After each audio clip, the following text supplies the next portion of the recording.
are there other ways to name what food is? Right? What if I said to you that food's not a commodity, food is a gift? Now what are you thinking? Has your mind made a little bit of a shift? Or if I say this in a very theological sort of way, what if I said food is God's love made delectable? Now you're thinking, that's just weird. Or as some of my students will say in class, food is fellowship. Right? Think about these different namings.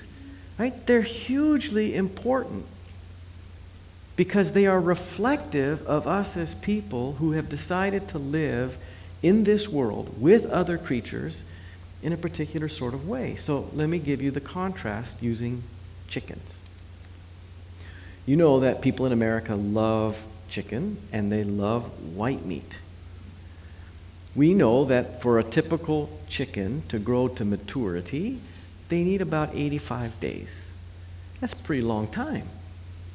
So we're impatient, and those chicken breasts, they're kind of small. So we've genetically modified chickens so that they'll get to slaughter weight in about 45 days. And we have to feed them, right, hormones, steroids, so that they will grow more quickly. And then because they've been genetically modified, we've made them so that the chicken breasts are really big, which means that the chickens really can't stand up because they just keep falling over. But that's okay, because in a confinement feeding operation, they don't have room to move around. Now this is really depressing, I know, but that's what you get when you say chicken is a unit of production. Is there a different way to think about chickens? Well, there is.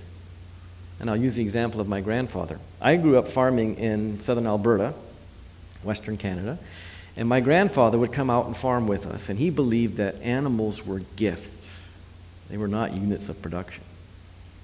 And so, every day from spring until fall, after lunch, he would grab his scythe and a bucket, and he would cut some grass down, about 6 inches, because that was optimal flavor for the grass.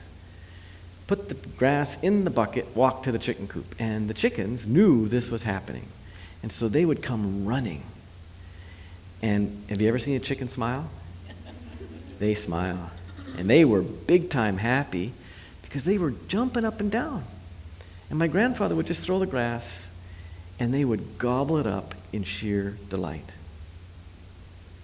Now I look at this and I think this is really peculiar behavior because first of all, we're very busy. We got a lot of work to do on this farm.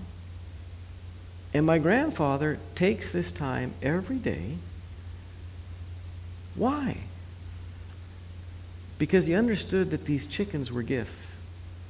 And he understood that as gifts of God, they needed to have every opportunity possible for them to realize their own forms of happiness. And so on our farm, the abuse of animals was strictly forbidden. Now think about the difference in thinking about the chickens that this industrial chicken operation and this small-time farm operation, the difference in perception, the difference in sympathy, the difference in understanding that people have with something called a chicken. Does something like chicken happiness or pig happiness or tomato happiness matter? By the way, I think we've drastically underestimated the capacities of plants, right? We have some pretty good scientific research happening now to suggest that plants are also quite aware of their worlds.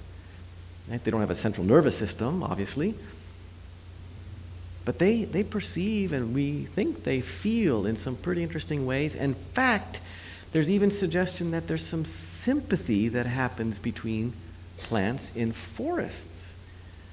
So in drought conditions, hardwoods are known to send certain chemicals to their softwood companions, which we think have the effect of alleviating the stress of the drought condition, right? It's amazing.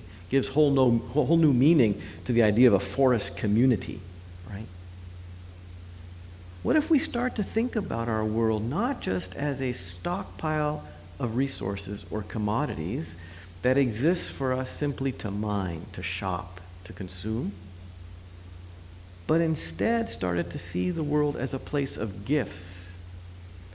And not just a place of gifts, but a community of gifts that exist through the sharing of life and death with each other. Right? This, I think, puts us in a position to think about our world and this life in some pretty significantly different ways